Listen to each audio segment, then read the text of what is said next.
সাহাবী বলেন, ইয়া রাসূলুল্লাহ, আমি ফজরের নামাজ পড়িয়া ভয় পাই জোহরের নামাজ আদায় করতে পারবো কিনা, এর মাঝে আজরাইল চলেন।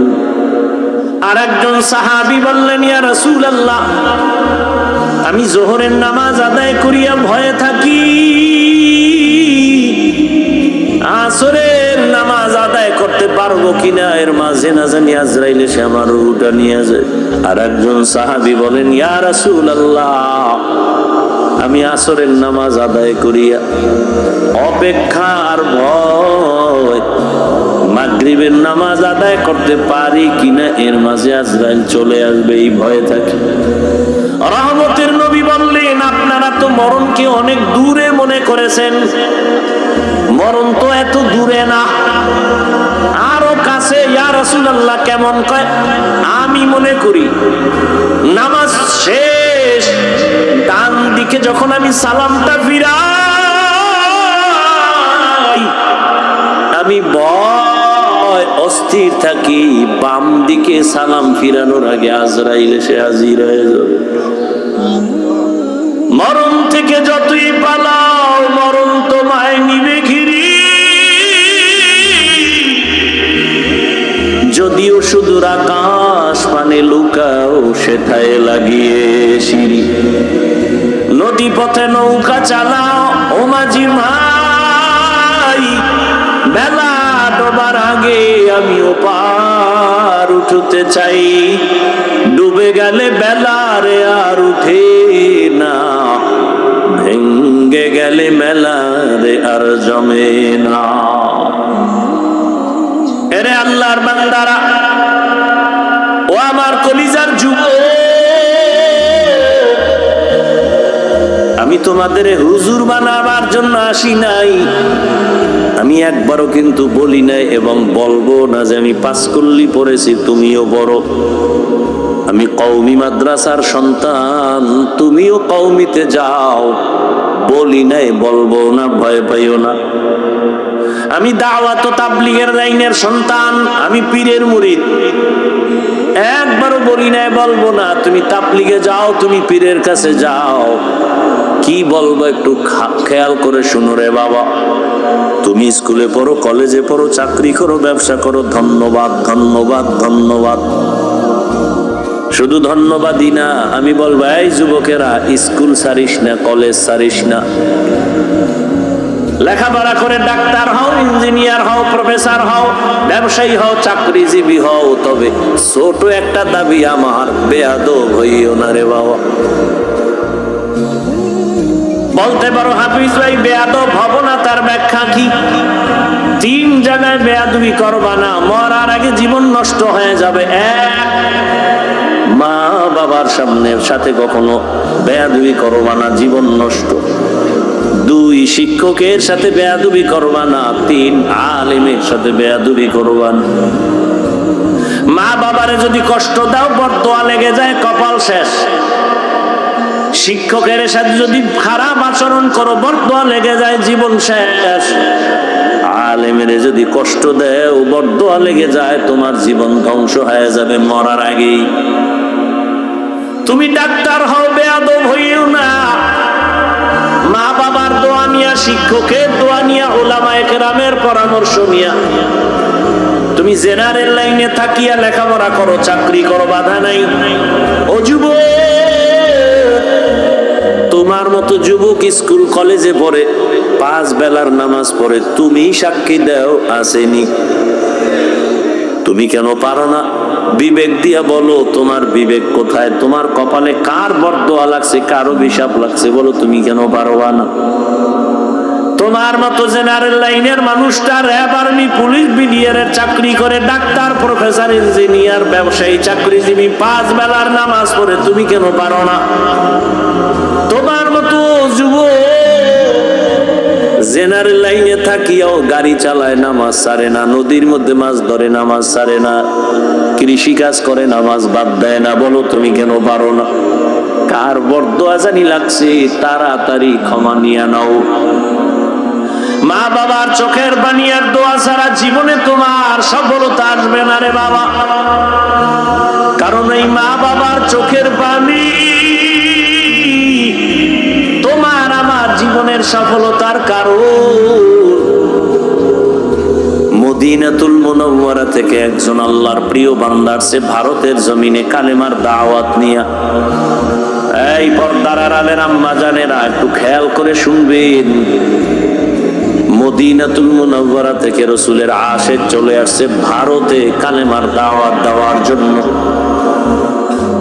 ভারতে ঘুরিয়া ঘুরিয়া দাওয়াত দেন, দিতে দিতে এই পরিমাণ বিধর্মী কালেমাওয়ালা হয়ে গেছেন। কেউ বলেন 90, আরো বেশি লক্ষ বিধর্মী তার হাতে কালেমাওয়ালা হয়ে গেছে।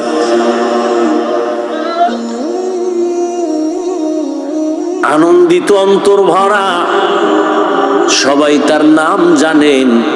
এমন আল্লাহর প্রিয় বান্দা রাসূলের আশিক খাজা মুঈনুদ্দিন চিশতি আজমিরি রহমাতুল্লাহ আলাইহি। খাজা মুঈনুদ্দিনের মন বড় খুশি। আম্মা জানের সামনে বসলেন, মা বলে, এই মুঈনুদ্দিন, তোর অন্তরে এত আনন্দ কেন? মুঈনুদ্দিন চিশতি আজমিরি বলেন, আম্মা জান, আপনার দোয়া আজ আমি ভারতবর্ষে কালেমার খেদমত করেছি, লক্ষ লক্ষ বিধর্মী মুসলমান হয়েছে। মা ডেকে বলেন, মুঈনুদ্দিন, এগুলো তোমার বাহাদুরি না, আমি মায়ের অবদান। কার অবদান? এর যুবক,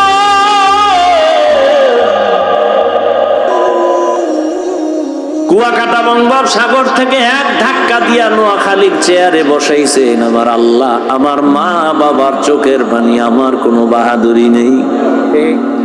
যেই আল্লাহ চেয়ারে বসান, ওই আল্লাহ যদি বেজার হয় চেয়ার থেকে পালাইয়াও দিতে পারে।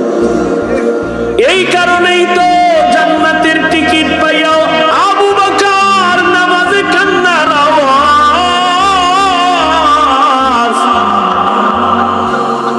রহমতের নবী সাহাবায়ে কেরামদের সাথে বললেন, ও সাহাবারা, মরো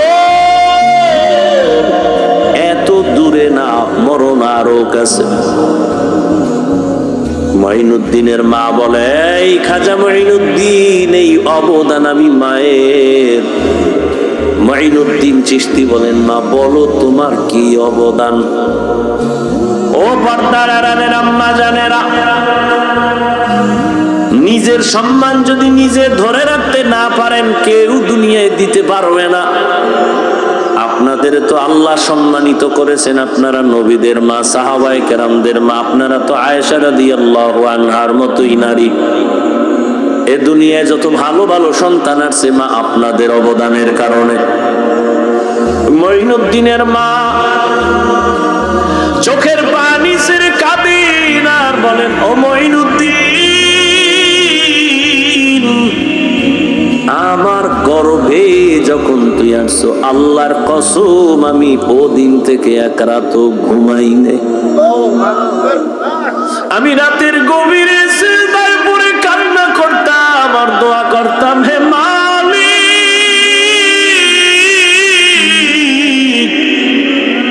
আমার গর্ভের সন্তানটাকে তুমি তোমার খাস ওলি বানাইয়া পাঠাইয়া দাও রে আল্লাহ। মায়ের দোয়া কত দামি রে যুবক। মা দোয়া করলে আরশে আজিমের দরজা দিয়া চলে যায়। ওই মা কত চোখের পানির কারণে আজকে আমি চেয়ারে বসছি রে বাবু। আমার পিছনে মায়ের কত কান্না, কত ত্যাগ আর কত কষ্ট। এরে সন্তানেরা, যদি বুঝদি চামড়া খুলিয়া জুতা বানায় দিতি, মায়ের সাথে বেয়াদবি করতি না রে বাবা। মা, আমি যেদিন দুনিয়াতে আসছি যুবক, তুমি যেদিন দুনিয়াতে আসছো প্রসাদ বেদনায় মা পাগল। মা, যেই মায়ের কণ্ঠ ঘরের বাইরে যায় না, কিন্তু আমি দুনিয়াতে আসার সময় মায়ের এত ব্যথা বেদনার চিৎকারের আওয়াজ বাইরের পাশের বাড়ির মা বোনরা ঘুমাইতে পারে নাই। আমার দাদি নানি মায়ের ঠান্ডা করে বুঝায়, মা কাঁদে আর বলে মনে হয় মরিয়াই যাব, 7 আসমান আমার মাথায় চেপে আছে। এক পর্যায়ে মা পাগলের মতো বেহুশ হইয়া যায়, আবার কান্না করে। হঠাৎ মা বলে, ও শাশুড়ি, ও মা চলে যাও, 5টা মিনিটের জন্য আমার স্বামীকে একটু আমার কাছে আসতে দাও। আমার আম্মা জান আব্বা জানের পাইয়া হাতটা ধইরা চোখের পানি ছেড়ে বলে, স্বামী, মা বাবার মায়া ত্যাগ করে তোমার ঘরে আসছি, খাইয়া না খায় তোমার সংসার কাটাইল, আজ তুমি আমারে মাফ করে দেও, যেইভাবে খেদমত করা দরকার পারি নাই, মরে যাব, দোয়া করি। বাবা বলে, ও বিবি এত অধৈর্য কেন? বলে, 7 আসমানের চাপ আমার মাথায়, এই প্রসব বেদনায় কত নারী দুনিয়া থেকে চলে যায়। ও স্বামী, আমিও বাঁচবো না, দোয়া করিও। বাবা একটা দৌড় দিয়া ওযু বানাইয়া যায় না, মাঝে গিয়া কান্না করে, ও আল্লাহ, আমার বিবির হেফাজতের জিম্মাদারি হয়ে যাও। এরে সন্তানেরা, খাজা মঈনুদ্দিনের মা কান্না করে আর বলে, রে মঈনুদ্দিন, রাতের গভীরে যায় নামাজে চোখের পানি, এক রাতও আমি কান্না ছাড়া কাটাইতাম না। ওই টাইম তো বড় আরামের, আল্লাহর সাথে কথা বলার নির্জন টাইম। অতিও গভীর হয় রজনী যখন, নীরবে প্রভুর নাম জপিও তখন, প্রভুর করুণা যদি পাইবারে চাও, গভীর রাতে উঠে প্রভুর গুণগান গাও। মঈনুদ্দিনের মা দেখে বলে, রে মঈনুদ্দিন, শুধু আমি তোমাকে গর্বে নিয়ে দোয়া করেছি, কান্না করেছি, এতটুকুই না, আল্লাহর জাতের কসম, তুমি যেদিন দুনিয়াতে আসছো, আমি মা তোমাকে যতদিন আমার দুধ পান করাইছি, আল্লাহর কসম একটা ফোঁটা দুধ বিনা ওযুতে তোমার মুখে দেই নাই, এক ফোঁটা দুধ বিনা ওযুতে তোমার মুখে দেই নাই। এরে আম্মা জান, এমন মায়ের সন্তান কেন জগৎ বিখ্যাত আল্লাহর প্রিয় বান্দা হবে না? সন্তানকে ডাক্তার ইঞ্জিনিয়ার বানাবেন, বাধা নাই, তবে বেয়াদব যেন না হয়। যারা নবীর অনুসরণ করবে তারা জান্নাতি, এই কথার বিপরীত দাঁড়ায় যারা নবীর অনুসরণ করে না তারা জান্নাতি না। তবে নবীজি এ কথা বলেন নাই যারা আমার অনুসরণ করে না তারা জান্নাতি না, নবী এ কথা বলেন নাই। খুব খেয়াল করেন কিন্তু। সাহাবায়ে কেরামের প্রশ্ন, নবী আপনাকে মানে না তারা কারা? রহমতের নবী জবাব দেওয়ার আগে বললেন, যারা আমার অনুসরণ করবে তারা জান্নাতি। এর বিপরীত কথা হয়, নবী বলে নাই, বিপরীত কথাটা এমন দাঁড়ায় যারা নবীর অনুসরণ করবে না তারা জাহান্নামী। আসলে নবী এ কথা কখনো বলেন নাই যে আমার অনুসরণ যে করবে না সে জাহান্নামী, নবী বলেন নাই। নবী কি বলছেন? ওয়ামান আসানি ফাকাদ আবা, যে আমার বিরোধিতা করবে সে জাহান্নামী। কি বুঝলেন এখান থেকে? যারা রাসূলের আদর্শ মতো চলে না তারা দুই দল। কয় দল? খুব খেয়াল করেন, এক দল বিদ্রোহী আর এক দল আগ্রহী।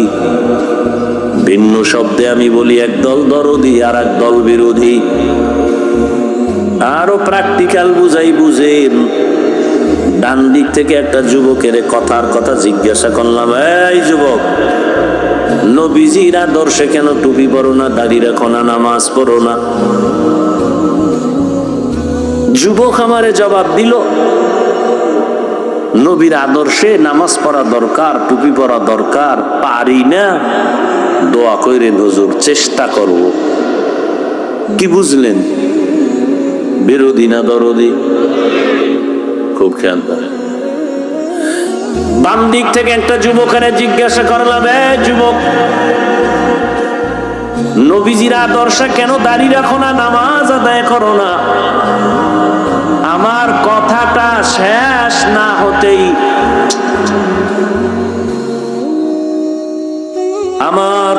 শেষ না হতেই যুবক জবাব দিল, দাড়ি না রাখলে অসুবিধা কি? নামাজ না পড়লে অসুবিধা কি? আপনারাই জবাব দেন, এই যুবকের কথার দ্বারা কি প্রমাণ হলো সে আগ্রহী নাকি বিদ্রোহী? এখানে অপারেটর নাই, কি বুঝলেন? বিদ্রোহী না আগ্রহী? ভালো করে মনে রাখবেন, বিদ্রোহী রসুলের আদর্শের ক্ষেত্রে, বিদ্রোহীর আর এক নাম বেঈমান। এখনো বুঝেন নাই? বুঝার চিন্তাই নেই। দুজনেই কিন্তু নামাজ পড়ে না, একজন আগ্রহী আর একজন বিদ্রোহী। আগ্রহী মুমিন, বিদ্রোহী বেঈমান। যে দাড়ি রাখে না তাকে গালি দেওয়া যাবে না। আগে বুঝতে হবে সে আগ্রহী না বিদ্রোহী। যদি তার কথায় প্রমাণ হয় আমি আগ্রহী, তো মুমিন। যদি তার কথায় প্রমাণ হয় সে বিদ্রোহী, তো বেঈমান। আরো সুন্দর খোলাভাবে বলি, একজনে নামাজ পড়ে না আর একজন নামাজ পছন্দ করে না। যে নামাজ পড়ে না তাকে গালি দেওয়া যাবে না, যে নামাজ পছন্দ করে না তাকে ছাড় দেওয়া যাবে না, সুযোগ পেলে জুতার বাড়ি। ব্যবধান আছে না নাই? একজনে দাড়ি রাখে না তাকে গালি দেয়া যাবে না, আর একজনে নবীর আদর্শের দাড়ি পছন্দ করে না তাকে ছাড় দেওয়া যাবে না। একজনে কোরআনের আইনে রাজনীতি করে না তাকে গালি দেওয়া যাবে না, আর একজনে আল্লাহর কোরআনের বর্ণিত রাজনীতি পছন্দ করে না তাকে ছাড় দেওয়া যাবে না। কতটা ব্যবধান! একজন মুমিন আর একজন বেঈমান, দুজনেরই দাড়ি নেই, দুজনই নামাজ পড়ে না, একজন মুমিন আর একজন বেঈমান। কত কঠিন কথা! তো যাও সুন্নতে আহমদ কো জাপা মোহাম্মদ কে বুয়দ নিসবত মান আহাব্বা সুন্নতি কওলে রসুল মজদায়ে কানা মাই হাম কুন কবুল। অতএব যে দাড়ি রাখে না তাকে গালি দেওয়া যাবে না। আগে বুঝতে হবে আগ্রহী না বিদ্রোহী। একজনে নামাজ পড়ে না, গালি দেওয়া যাবে না। বুঝতে হবে আগ্রহী না বিদ্রোহী। আগ্রহী হলে তাকে গালি দেওয়া যাবে না, সে মুমিন। বিদ্রোহী যদি হয় সে বেঈমান। এখান থেকে শিখার কিছু আছে। কি আছে? একটা লোক নামাজ পড়ে না, রে গালি। একটা লোক দাড়ি রাখে না, তারে গালি। খবরদার, যে দাড়ি রাখে না তাকে গালি দেয়া যাবে না, দাড়ি পছন্দ করে না তাকে ছাড় দেয়া যাবে না। আসেন এবার আয়াতের মধ্যে ঢুকি। ওয়ামা আরসালনাকা ইল্লা রাহমাতাল লিল আলামিন।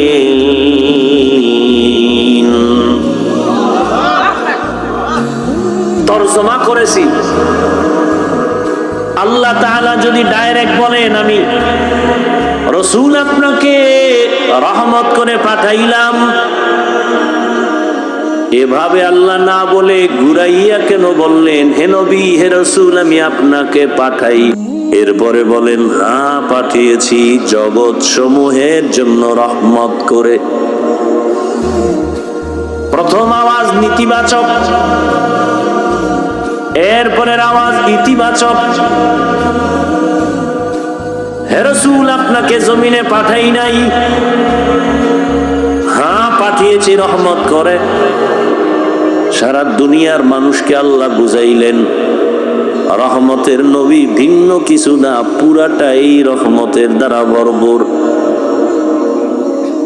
অনেকে এখানে তর্জমা করে উভয় জগতের জন্য নবী রহমত। আমি তর্জমা করছি না, জগৎ সমূহের জন্য রহমত। উভয় জগৎ মানে দুনিয়ার জগৎ, পরকাল জগৎ। আসলে তো জগৎ এই দুইটাই না, অনেক জগৎ। রুহের একটা জগৎ আলাদা, মায়ের গর্ভের একটা জগৎ আলাদা, দুনিয়ার একটা জগৎ আলাদা, আলমে বরজখ কবর জগৎ আলাদা, হাসরের ময়দানের এক জগৎ আলাদা, জান্নাত ও জাহান্নামের ভেতরের জগৎ আলাদা। আল্লাহ বলেন, হে রাসূল, জগৎ সমূহের জন্য আমি আল্লাহ হলাম রব, আপনাকে বানাইলাম রহমত।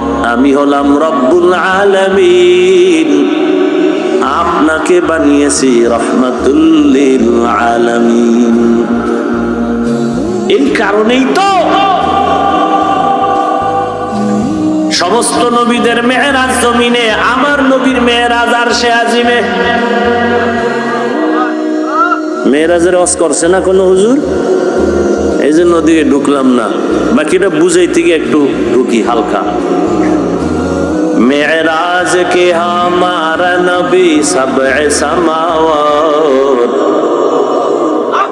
मेराज के हमारा नबी सबअ समावात नहीं भूला वहाँ नबी हम गुनाहगार उम्मत, नहीं भूला वहाँ नबी हम गुनाहगार उम्मत। ओ भाई, ঘুমে ধরছে কেউ? তোমরা তো রাত্রে ঘুমাবা না, আমি যত তাবিজ দিই। মোবাইলে ঘুম লয়ে গেছে, আমি হুজুরের দাও লয়ে গেছে, তোমার দাও লয়ে গেছে। কেমন ষড়যন্ত্র! তুমি নাচ গান দেখবা, হুজুরে তো দেখবে না। না, বেঈমানের বাচ্চাগুলো পাগল হয়ে গেছে, হুজুরগু কেমনে এর মধ্যে ঢুকান যায়। বহু মোরাকাবা করছে, কঠিন মোরাকাবা। মোরাকাবা কইরা বের করছে, এই হুজুরগু যদি একটু ফান্দে ফালায় রাখা যায়, চলে বলে কৌলে কৌশলে এরা ডাইরেক্ট গুনাহ করবে না, এমন ভাবে আটকায়া দাও যে গুনাহ করবে না। এর মধ্যে দিয়ে এমন ভাবে আটকায় দাও যে গুনার ভেতরে চলতে থাকবে, টেরও পাবে না। কেমনে কেমনে হুজুরকে আটকাবি? ইউসুফ জুলাইখার নাটক বাইর কর, নমরুদ আর ইব্রাহিমের নাটক, ফেরাউন মুসার নাটক বাইর কর। বাইর করে এবার হুজুর দিয়ে কোনো বাদ্যযন্ত্র নাই, হুজুর বইয়া বইয়া নাটক দেখে। এই কি দেখেন? আজান নিছি? না না না, খারাপ কিছু না। কি কই? যে ইউসুফ জুলাইখার নাটক পর্ব 6। তার কাছে এটা গুনাহ না, কিন্তু দিক দিয়া তার আজান হইছে খবর নাই, একামত চলতেছে খবর নাই। কই একটু 5 মিনিট আছে, বাকি শেষ করে যায়। নাহলে ইদার মেয়েরা চলবে আবার নামাজে গিয়া, হ্যাঁ গিয়া 6 নাম্বার ইউসুফ জুলাইখার পর্ব চলবে নামাজের ভিতরে মেয়েরাজ।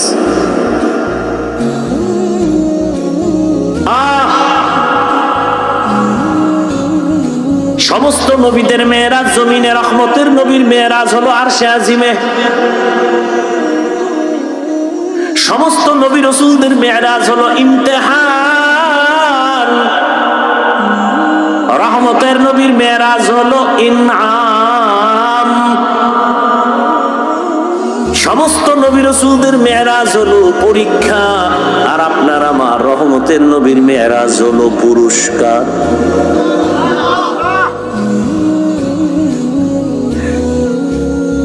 সমস্ত নবীদের মেরাজ পরীক্ষা, আমার নবীর মেরাজ হলো পুরস্কার। সমস্ত নবীদের মেরাজ কেন জমিনে, আমার নবীর মেরাজ কেন আরশে আজিমে?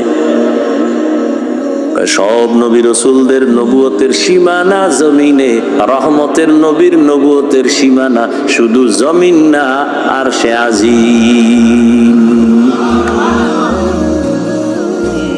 ওয়ার্ডের মিম্বর সাহেবের সীমানা একটা ওয়ার্ড নিয়া মিম্বর খালি চক্কর লাগায়, ওয়ার্ডের কি হালাত। অন্য ওয়ার্ডে গেলে আর এক মিম্বর কয় তুমি আমার দিয়ে চোখ দাও কেন, তোমার খবর লও। চেয়ারম্যান সাহেব আর একটু বাইরে ঘুরে, কেউ তোমার এত পেরেশানি কেন, কয় তুমি এক ওয়ার্ড নিয়ে আসো, আমি পুরো ইউনিয়নের জিম্মেদারি নিয়ে আসি, আমি সব ঘুরে ঘুরে মানুষের খোঁজ নেই। আবার মন্ত্রী সাহেবের পুরা এরিয়া হলো দেশ নিয়া, উনি দেশের নিয়া ভাবে খবর নাই। সরকার প্রধানের এই চিন্তা, মেম্বারের চিন্তা আমার ওয়ার্ডের কি হালাত, চেয়ারম্যানের চিন্তা আমার ইউনিয়নের কি হালাত, এমপির চিন্তা আমার থানার আসনের কি হালাত, সরকারের চিন্তা হলো গোটা দেশের কি হালাত। মুসা নবীর নবুয়তের এরিয়া এতটুকু, সে এতটুকু নিয়ে ভাবেন। ঈসা নবীর নবুয়তের এরিয়া যতটুকু, ওই অতটুকু এরিয়া নিয়ে ভাবেন। আল্লাহর নবীরে নবুয়তের এরিয়া দিছেন সব জমিন, এরপরে লৌহ কলম আরশে আজিম। আল্লাহ কয় নবী এবার আসেন, আপনার নবুয়তের শেষ সীমানাটাও দেখে নেন। সমস্ত নবীদের মেরাজ হলো পরীক্ষামূলক। ইউনুস নবীর আমার আল্লাহ মাছের পেটে ঢুকাইয়া পরীক্ষা নিলেন। মেরাজ, মেরাজ মানে উরুজ থেকে মেরাজ, উরুজ মানে সম্মানের লাইনে উপরে যাওয়া। এটা আবার দুই প্রকার, জাহিরি বাতিনি। মেরাজ দুই প্রকার, জাহিরি বাতিনি। সমস্ত নবীদের মেরাজ আল্লাহ আমার আপনার নবীরে জাহিরি এবং বাতিনি দুটোটা মেরাজ দান করলেন। জাহিরি ভাবে সম্মানের লাইনে উপরে যাওয়া, বাতিনি ভাবে সম্মান উপরে উঠা। বাতিনি ভাবে কেমন বলে, একই দস্তারখানের মধ্যে সব নবী সাহাবারা বসা, তবে নবীর মর্যাদা বেশি। ময়দানে সব একাকার হয়ে পড়ছেন, একই সাথে বসা, তবে কোরআনওয়ালা আলেমের মূল্য বেশি। মসজিদের মধ্যে সব মুসল্লিরা বসা, তবে ইমামের মর্যাদা বেশি। এই উরুজ হলো জাহিরি। বাতিনি আর জাহিরি হলো আল্লাহ তাআলা সম্মানের লাইনে নিয়ে যাইতেছেন রহমতের নবীরে আসমান ভেদ করে আরশে আজিমে। এই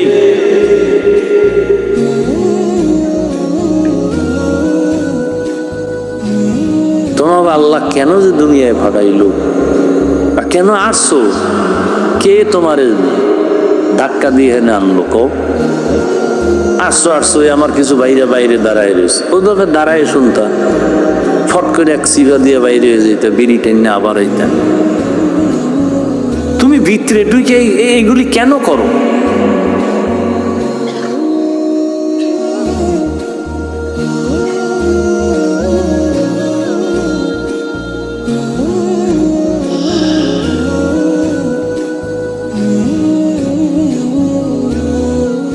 ইব্রাহিম আলাইহিস সালামকে আল্লাহ আগুনের মধ্যে ফালাইয়া পরীক্ষা নিলেন মেরাজ। হাদিসে পাকে রহমতের নবী বলেন, আল্লাহ যদি কারো মর্যাদা বাড়াতে চান, কিন্তু মর্যাদা বাড়ানোর জন্য যেই পরিমাণ মেডিসিন লাগবে আমল, বান্দার ওই পরিমাণ আমল নাই, তবে আল্লাহ সিদ্ধান্ত নিছেন তার মর্যাদা বাড়াবেনই। সিদ্ধান্ত হয়ে গেছে, কিন্তু তার বাড়ানোর যে মেডিসিন লাগে আমল, এটা নাই। রহমতের নবী বলেন, তখন আল্লাহ তাকে কঠিন পরীক্ষায় ফালাইয়া ধৈর্য দাঁড়াইয়া এরপরে মর্যাদা বাড়াইয়া দেন। ইব্রাহিম নবীকে আগুনের মধ্যে ফালায় কঠিন পরীক্ষা। মালিকের উরুজ হচ্ছে সম্মানের দিকে আগায়, মালিকের সাথে সম্পর্ক কাছাকাছি হইতেছে, মহব্বত বাড়তেছে। মালিক তাকে সম্মানের সাথে উপরে নিতেছেন, আল্লাহর কাছে ডাকতেছেন, এরে বান্দা, তুমি যদিও জমিনে সবার সাথে মিলে আছো, তবে তোমার কলবের তাআল্লুক আমার আরশে আজিমের সাথে হয়ে আছে। তুমি খানা খাইতেছো, আমরা সবাই খানা খাই, কিন্তু আল্লাহর প্রিয় বান্দা খানার মধ্যে আমার মালিকের সাথে কথা বলে। খানা খায় খায় খায় খায়, এর মধ্যে আমার আল্লাহ ডাক দেয়, দেয় না? খানা খায় বিসমিল্লাহ ছাড়া বলে না। লাকাল হামদু ওয়া লাকাশ শুকর, মাওলার সাথে কথা চলতেছে। ওরজ ইসমাইল নবীর সাথে আল্লাহ মেরাজ দিলেন, উরুজ দিলেন, সম্মান বাড়ালেন। ছুরির নিচে ঢুকাইয়া পরীক্ষায় ফালায় কয় এবার তোমার উরুজ হবে। জাকারিয়া আলাইহিস সালামের গলায় ছুরি লাগাইয়া আল্লাহ উরুজ দেখায় দিলেন, মেরাজ। আর আমার নবীরে আল্লাহ এতটা আদর করেছেন, সব নবী রাসূল আল্লাহর বন্ধু, সব আল্লাহর বন্ধু।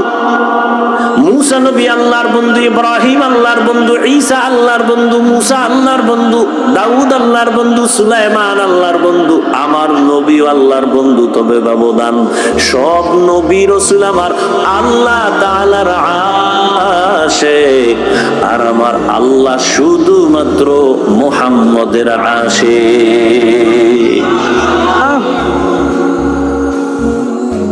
ব্যবধান আছে না নাই? এরে নবীর উম্মত, আমার আল্লাহর নবীকে আমার আল্লাহ পরীক্ষামূলক মেরাজ করার নাই, দিছেন পুরস্কার। তার পরীক্ষা কই? পরীক্ষা ছাড়া তো পুরস্কার পায় না। আল্লাহ কয় দেখ আমার নবীর আমি কঠিন পরীক্ষা নিছি, যা কোন নবী রাসূলের বেলায় নেওয়া হয়নি। এক নাম্বার, আমি আমার মায়ার নবীর দুনিয়ায় পাঠাবার আগে তার বাবার চেহারা থেকে আলাদা করে ফেলেছি।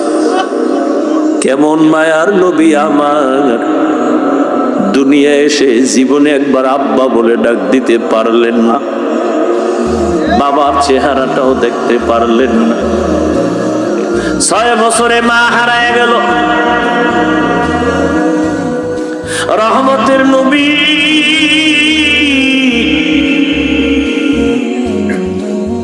6 বছরে অবস্থা মা আমেনার মরণ এসে গেল। বিদায় বেলা মা কান্না করে, আর দাদা আব্দুল মুত্তালিবের কয় নাতি তোমার হাতে দিয়ে গেলাম, খেয়াল রেখো তোমার নাতির দিক। কেমন মায়ার নবীর পরীক্ষা! নবীজি কাঁদেন, আমি কাকে মা বলে ডাকবো? সন্তান বিপদে পড়লে দ্রুত টেলিফোন করে, বাবা আমি বিপদে পড়ছি, তাড়াতাড়ি আসো উদ্ধার করো। মাকে বলে, মা একটু কলিজা দিয়া দোয়া করবা যেন আমার মুসিবত দূর হয়ে যায়। নবীর বাবাও নাই, নবীর মাও নেই। 8 বছর যখন নবীর বয়স, তখন দাদা আব্দুল মুত্তালিব বিদায় নিয়ে চলে গেলেন। দুনিয়া দারুল আসবাব। রহমতের নবীর উপরে 2টা ছায়া ছিল দুনিয়ার লাইনে। এক ছায়া চাচা আবু তালেব, আর এক ছায়া হলো তার সহধর্মিনী আম্মা জান খাদিজাতুল কুবরা রাদিয়াল্লাহু আনহা। কেমন কঠিন!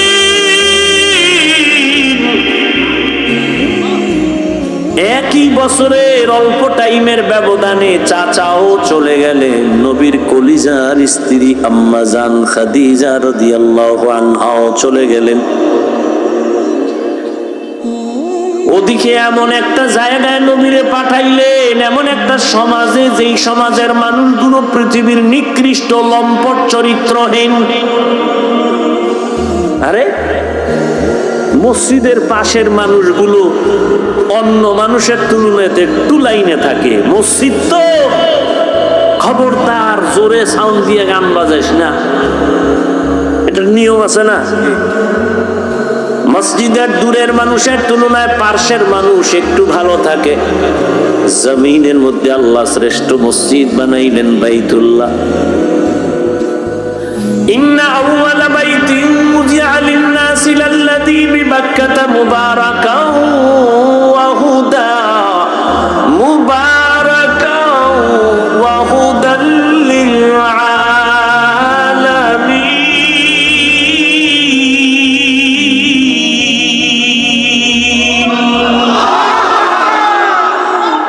পৃথিবীর শ্রেষ্ঠ ঘর বাইতুল্লাহ।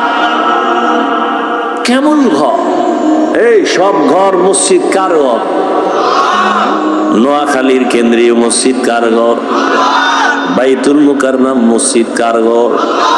সব মসজিদ আমার আল্লাহর ঘর, তবে বাইতুল্লাহর মর্যাদা অনেক বেশি। যেই বাইতুল্লাহর দিকে তাকাইয়া থাকবি সওয়াব, যেই বাইতুল্লাহর সীমানায় বসে একবার যদি ডাক দাও আল্লাহ, সাথে সাথে 1,00,000 বার আল্লাহ বলার সওয়াব। বাইতুল্লাহর সীমানায় বসে যদি একবার বলো সুবহান, 1,00,000 বার সুবহান বলার সওয়াব। বাইতুল্লাহর এরিয়ায় যদি একটা সিজদা দাও, 1,00,000 সিজদার সওয়াব আল্লাহ দান করবেন। এমন একটা দামি ঘরের পার্শ্বের মানুষগুলো এত বড় চরিত্রহীন হলো কেন? দুনিয়ার অন্য কোথাও এত খারাপ মানুষ নাই, বাইতুল্লাহর এরিয়ার মানুষ, পাশের মানুষগুলো এই পরিমাণ লম্পট চরিত্রহীন কেন? এর একমাত্র কারণ, অনেকগুলো কারণের বড় একটা কারণ, এদের কোনো মুরব্বী ছিল না। ঈসা নবী চলে গেছেন, 500 বছরের প্লাস, এর মধ্যে কোনো নবী নেই। মানুষগুলো মুরব্বী না থাকলে বেপরোয়া চলে। গরুর গলায় রশি আর মালিক না থাকলে গরুর আর কোনো টেনশন নেই, স্বাধীন। জমিনের মধ্যে স্বাধীন স্বাধীন করে যারা চলে, এদের জিন্দেগি ভালো না। আকাশে স্বাধীনভাবে পাখি উড়ে, কোনো দাম নাই। খাঁচার মধ্যে যেটা আটকায় গেছে তার মূল্য বেড়ে গেছে। সমুদ্রের ভেতরে 1000 কোটি ধরনের মাছ স্বাধীনভাবে দৌড়ায়, যেখান থেকে সেখানে দৌড়ায়, দাম নাই। জালের মধ্যে আটকায় গেছে, বাজারে উঠছে, দাম বেড়ে গেছে। রাস্তায় কুকুর ঘুরে, কোন কুকুরের দাম নাই। মালিকের শিকল যেই কুকুরের গলায় লাগানো, কুকুরের দাম বেড়ে গেছে। জঙ্গলের হাজারো প্রাণীর কোনো মূল্য নাই, স্বাধীন। কিন্তু যেই প্রাণীটা মালিকের খাঁচায় আটকায় গেছে, চিড়িয়াখানার মধ্যে গেলে, তার ওখানে গেলে টাকা লাগে, দাম বেড়ে গেছে। ঠিক ও বৃহত্তর নোয়াখালীর মুসলমানেরা, স্বাধীনভাবে তুমি চলবা, কোনো মূল্য নাই। কালেমার রশি গলায় লাগায় রসুলের তরিকায় আলেম রে মাইনা চলবা, তোমার দাম এতটাই বাড়বে, নূরের সৃষ্টি ফেরেশতার থেকেও বেশি। ভাইরা আমার, বাইতুল্লাহর মানুষ খারাপ কেন? কি নাই? কোন মুরব্বী নাই, কোন আল্লাহর নবীও আসেন নাই। যখনই মুরব্বী হইয়া রহমতের নবী আসলেন, রহমতের নবী যখন আইসা উম্মতের সুন্দর আদর্শের দাওয়াত দিলেন, মানুষগুলো সেই চরিত্রহীন মানুষ এতটা দামি হয়ে গেল। আল্লাহ বলেন, জিবরাইল লিস্টি নিয়ে রহমতের নবীরে দেও, এই লিস্টিতে যাদের নাম আছে সবাই বিনা হিসাবে জান্নাতি।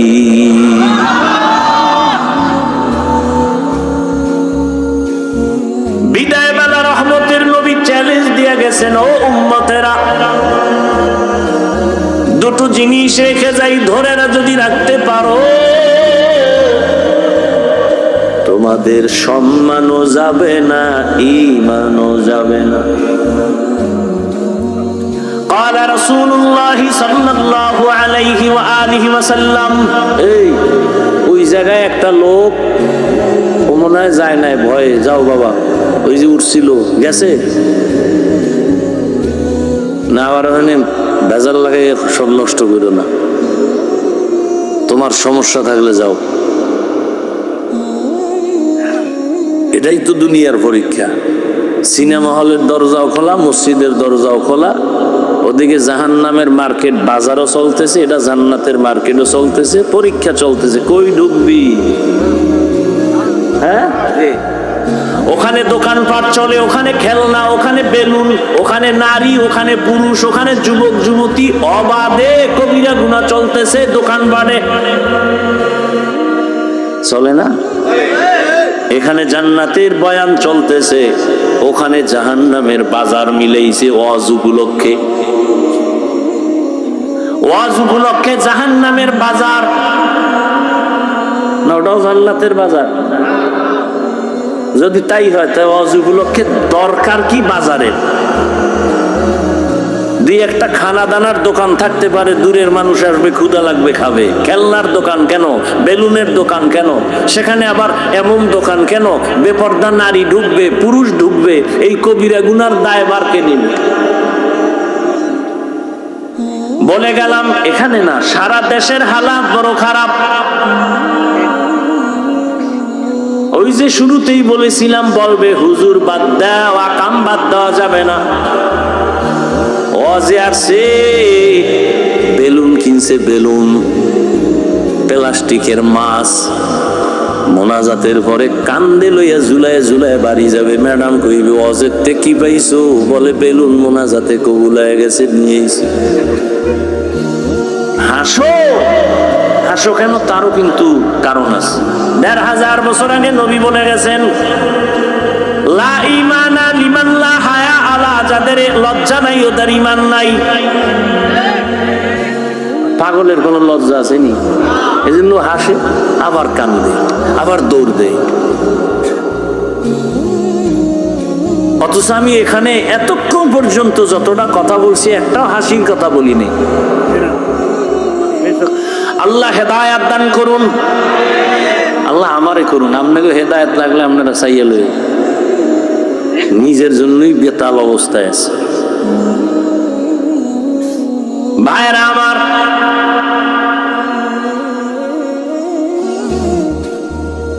বড় কঠিন হালাত। ও পর্দার আড়ালের আম্মা জানেরা, আসেনি?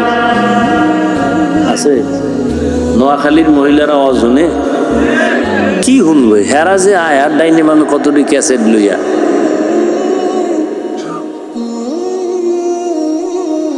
প্যান্ডেলে বয়ে শুধু গল্প। বছরের একদিন পাইছি, সমাবেশ আর কবে হবে? বুঝান, একটু কাছে আইও, খবর নেই। ভালো কথা কইব না কইব তোর স্বামী বিদেশ নি, কয় কি হালাত? না ভালোই, এরকম আজীবন থাকলি বালা। গল্প করতে করতে বয়ান কি হলো খবর নাই।